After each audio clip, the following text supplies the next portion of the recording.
ideas for success are presented through this video to the teaching community. Watch and subscribe to this channel to get more ideas and become a celebrated teacher. Now let's watch A to Z of teaching. A is for active learning, which allows learners to actively involve in the process of learning. Teachers engage learners in observation and reflection, thinking and analysis. Also, learners will learn through demonstration, application, discussion, problem solving, and creation. B is for Bloom's taxonomy. It's a hierarchical cognitive framework and helps teachers to develop from lower order thinking to higher order thinking in learners. It includes the 6 cognitive levels, namely remembering, understanding, applying, analyzing, evaluating, and creating. Bloom's taxonomy can be used in teaching, learning, assessment, planning, and professional development. C is for constructivism. It says that the learner actively constructs knowledge rather than passively receiving it. So teachers must be prepared to allow learners construct knowledge based on their previous knowledge and not just expect them to consume or receive information. More active learning methods can be used in the classroom. D is for differentiated teaching. As the name indicates, it is an approach to teaching which offers different learning experiences based on the student's needs. To maximize learning, different learning opportunities should be offered. This demands teachers to be flexible and support learners of different abilities. E is for e-learning. It includes electronically supported teaching and learning methods, resources, and tools. Today, web-based and computer-based learning should be used for developing knowledge and skills. It may be used inside or outside the classroom. F is for formative assessment. It is a planned process used regularly to gauge student learning and offer support accordingly to achieve learning outcomes. Teachers must be smart enough to conduct simple but effective assessments. These can be oral, written, or game-based assessments. It means to have evidence about learning and use them to close learning gaps. G is for growth mindset, and it's quite necessary for every teacher. It allows teachers to look at challenges and setbacks as opportunities to learn and improve. It makes them positive and look at failures as a learning experience. Learners must be helped to develop growth mindset too. H is for homework. It's a set of tasks with clear academic purpose assigned by teachers to be done outside the classroom. It can be used for practice, preparation, extension, and integration. I is for instructional strategies and methods. It refers to the approaches to achieve instructional goals and learning objectives. Strategies can be direct, indirect, interactive, experiential, or independent. Methods are the learning environments created by the teacher to achieve learning. Strategies and methods decide the success of learning in children. J is for journaling. A teaching journal is a document maintained by the teacher to account all observations, thoughts, reflections, and evaluations.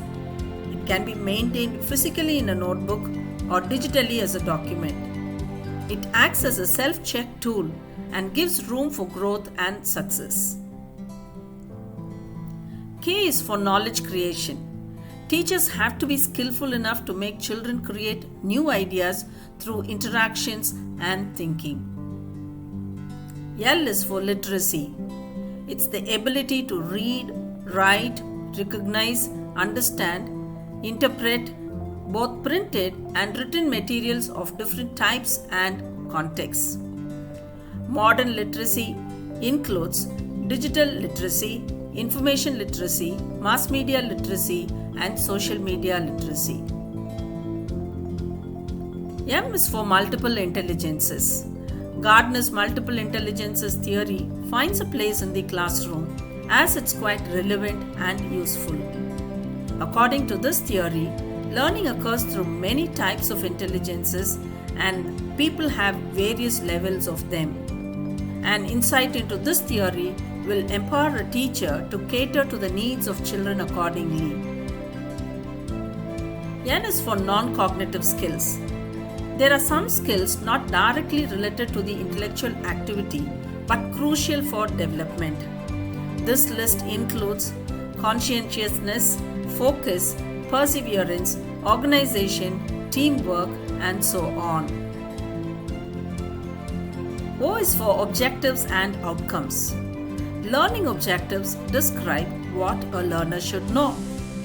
Learning outcomes are the results achieved at the end of the learning experience.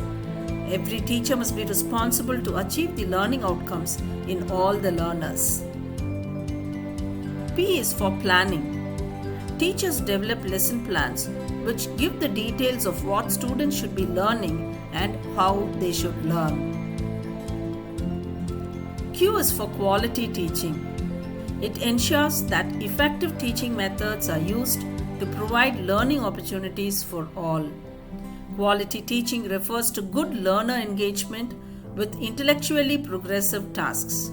It also includes meaningful interactions, result-oriented strategies, individual support and learning opportunities, regular feedback, motivation, and continuous learner assessment.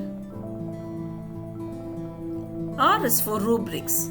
It's a grading tool which contains performance criteria and a scale with all score points described. It can be used to assess a variety of assignments like essay, speech, reading, presentation, project, problem solving, creativity, critical thinking, portfolio, and many more.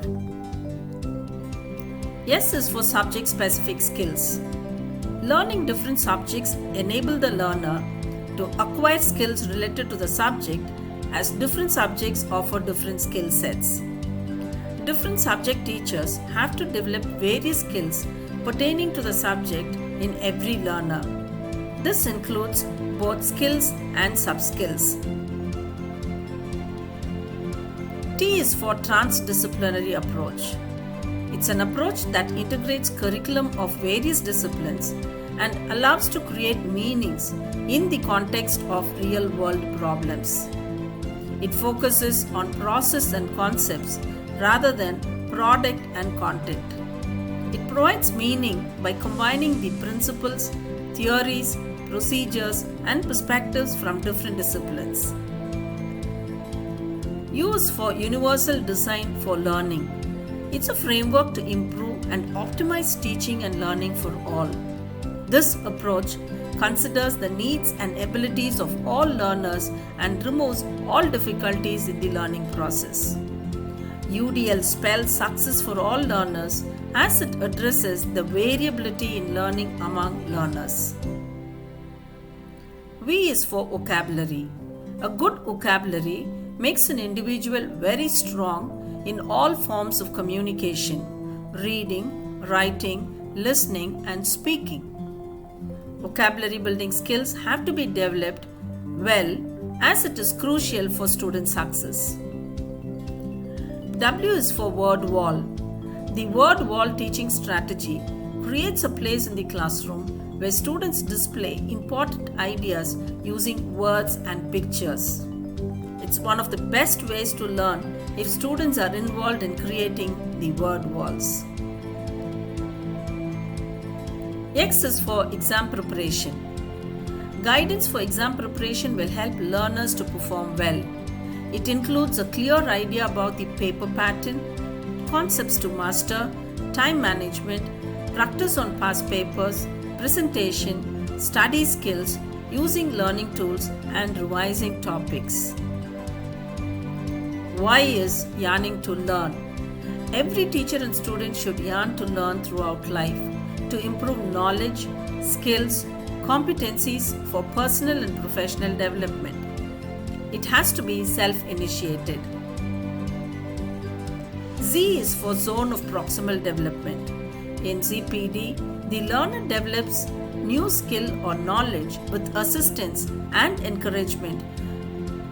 Students learn through the guidance of more able peers. Hope this video helps you to have a proper insight into your role as a teacher. So get ready to impact every child, because you are in the 21st century classroom and you are called to make every child successful. For more details, follow the subsequent video.